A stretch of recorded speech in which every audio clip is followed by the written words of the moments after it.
Let's come to the next point, transversal angle. तो a line that intersect two or more lines at disconnected points is called transversal. यानी कि जो two lines पैर lines दी हुई है, इसमें जो थर्ड नंबर की लाइन जो एक दूसरे को इंटरसेक्ट करती है उसे क्या कहते हैं? ट्रांसवर्सल कहते हैं. तो इसी तरह के कुछ और भी फिगर्स हैं और उसके सम्स भी हैं, वो हम देखेंगे. फर्स्ट है, in figure 1 line P is the transversal to line L and line M. यानी कि ये जो लाइन L और लाइन M दी है, ये दोनों को इंटरसेक्ट करती है, तो वो लाइन हमारी P है. तो इसको क्या कहेंगे? Transversal line. Because the line P intersect line L and line M in distant point, है ना. मैंने बताया ना कि ये दोनों को कट करती है, इंटरसेक्ट करती है, तो उसको क्या कहेंगे? ट्रांसवर्सल लाइन कहेंगे. इसी तरह के हैं कुछ और भी एंगल्स हैं, वो हम देख लेते हैं. सेकेंड नंबर में देखो, इनका पॉइंट यानी कि ये जो ट्रांसवर्सल लाइन यानी कि पहला तो वो स्ट्रेट लाइन है ना, ये और ये L और M हमने एक स्ट्रेट लाइन दिया. अब इस पे जो तीसरी जो हमारी इंटरसेक्ट लाइन है वो है P, है ना. इन the figure of second thought the line P intersect the line L and M. It does not intersect them in disconnect point.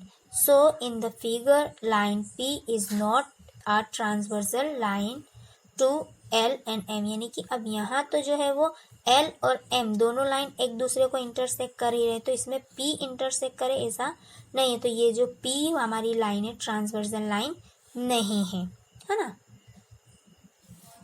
Suppose two lines are given. How many transversal can you draw for this line? देखो अब हमें जो है वो transversal line किस तरह से cut करते हैं वो हम बनाएंगे. तो फर्स्ट हमारा A and B, C and D हमने टू लाइंस जो है वो बना दी. एक को हमने L लिख दिया, एक को हमने M लिख दिया. अब इसके अंदर जो है वो कितने ट्रांसवर्सल लाइन होगी वो देखेंगे.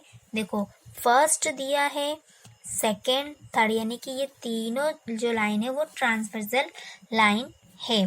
तो in the figure 1 transversal are drawn to the line A B and C D, है ना.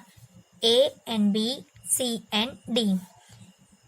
Infinity number of transversal can be drawn for the given two lines, है ना. देखो हमने टू लाइन्स ड्रॉ किया, फिर इसमें जो ट्रांसवर्सल लाइन है वो 3 है, तो ये जो है एक दूसरे को इंटरसेक्ट करती है, तो ये हमारी ट्रांसवर्सल लाइन होगी, है ना. देखो इसी तरह से सेकंड पॉइंट है, if the line is a transversal to the 3 lines, है ना. अब 3 लाइन्स वाला ट्रांसवर्सल लाइन हमें ड्रॉ करना है, तो how many points of intersection are there, यानी कि फिर कितनी लाइन्स जो है वो एक दूसरे को कट करेंगी. तो इसमें देखो कितने एंगल्स बनते हैं. सबसे पहला देखो 1 पहली लाइन है 1 A and B, C and D and third E और F, है ना. तो ये 3 लाइन्स हमने ड्रॉ कर दी.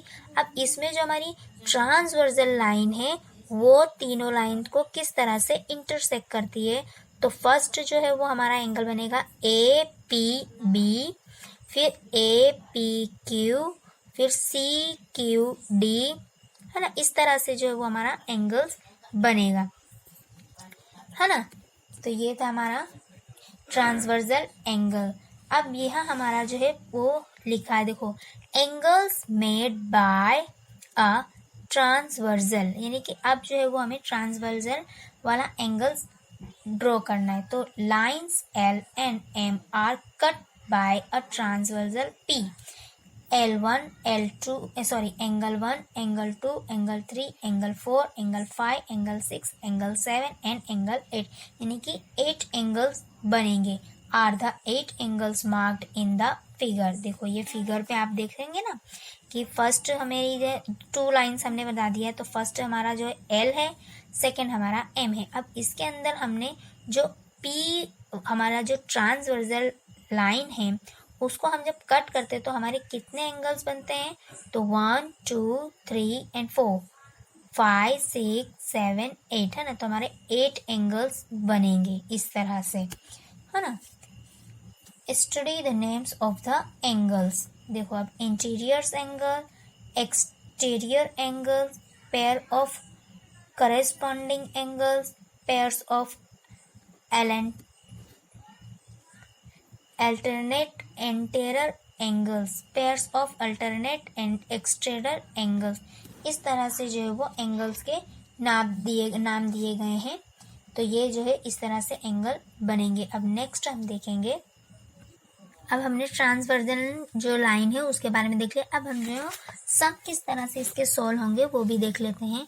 Find the values of x in each of the following figure if one L and M, यानी कि हमें जो है 2 लाइन्स दी गई है और इसका जो है वो हमें वैल्यूज भी दिया गया है। अब हमें एक एंगल्स का नाप दिया है और एक का हमें फाइंड करना, उसकी जगह हमें x दे दिया गया है। तो अब हम फाइंड करेंगे line L, line M and it is the transversal L angle Y plus 110 is equal 180, यानी लाइनर पेयर के ऊपर हमें जो है वो 110 हमें करना है।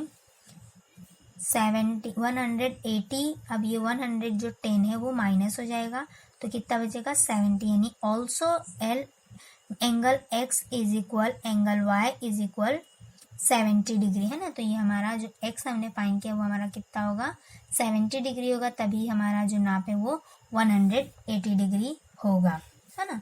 तो इस तरह से जो है बहुत सारे सम हैं वो भी हम देख लेते हैं।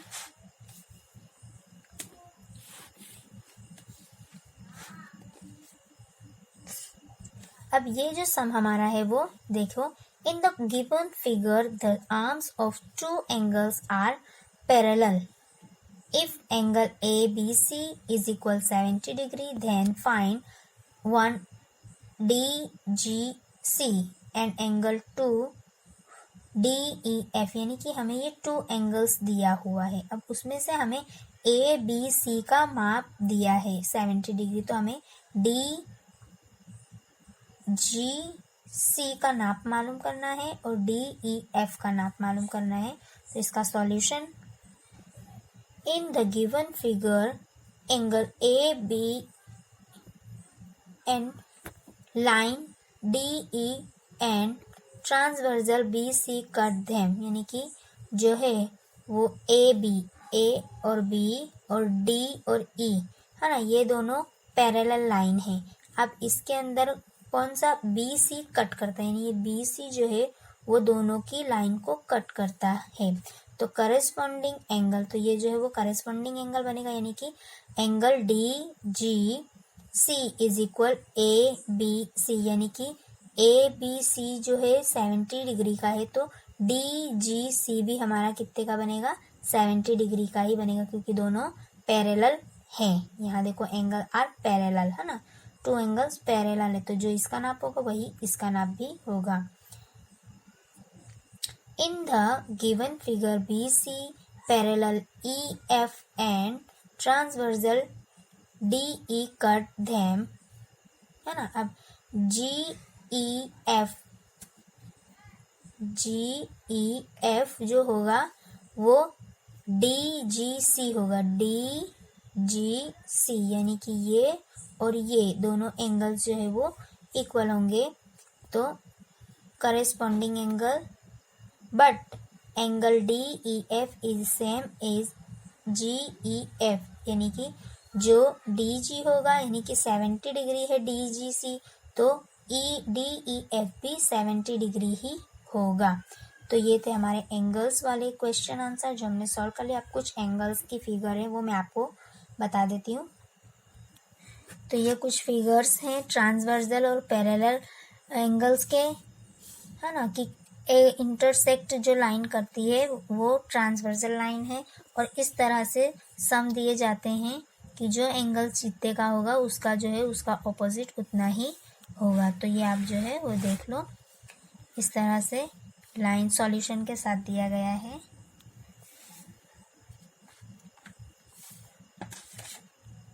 हमारे फर्स्ट फिगर में line L and line M are cut by the transversal N, यानी कि हमारी जो ये लाइन में है उसमें कितना दिया है 126 degree plus 44 is equal 170 degree. तो 170 degree is equal not 180 degree, यानी कि ये पैरेलल नहीं है। ट्रांसवर्सल लाइन जो है वो 180 से कम है। तो so the interior angles on the same side of the transversal are not supplementary. Line L is not parallel to line M, यानी कि जो लाइन एल है लाइन एम से पैरेलल नहीं है, और ट्रांसवर्सल लाइन कट करने के बाद जो हमारा आंसर आता है वो इक्वल नहीं है ना। सेकेंड हमारी है line L and line M are cut by a transversal N. In the figure angle A is equal 75 हमें दे दिया है, तो ये दूसरा एंगल वर्टिकल ऑपोजिट एंगल से, यानी कि इसका जो वर्टिकल ऑपोजिट करेंगे तो ये भी 75 होगा। तो also angle A plus 75 is equal 75 plus 75 is equal 150। तो 150 degree is equal not 180 degree, यानी कि ये इक्वल नहीं है ना। तो ये था हमारा चैप्टर नंबर 5 जो यहाँ कंप्लीट होता है।